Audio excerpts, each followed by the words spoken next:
Hey tubers, Twitchen Hill Earthship.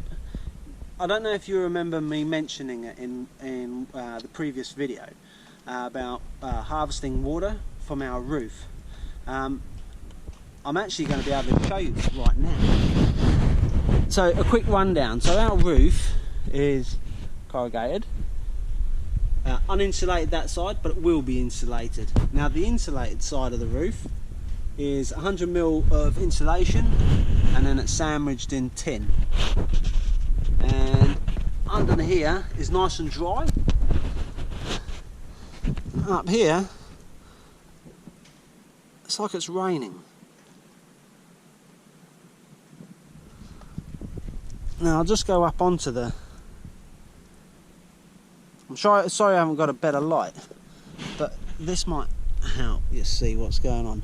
So this is the insulated side, it's producing lots of water, and we go straight across to the uninsulated side and it's fairly dry. So that's telling me that the insulated part of our roof produces water. So that's it. So I'm really glad I got to show you this, guys.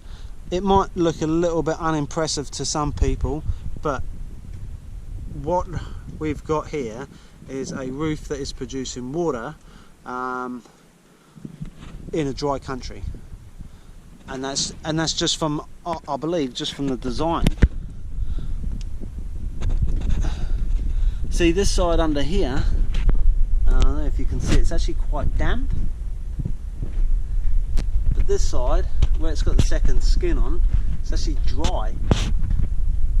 It's not condensating at all, which is pretty fortunate, because it would have been a disaster if it was condensating.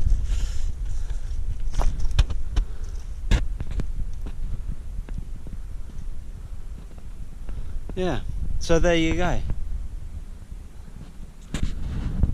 I wish I had better cameras and lighting, but I don't. But I think you get the gist. So there you go. Roof that produces its own water. Cheers, Durian Bay.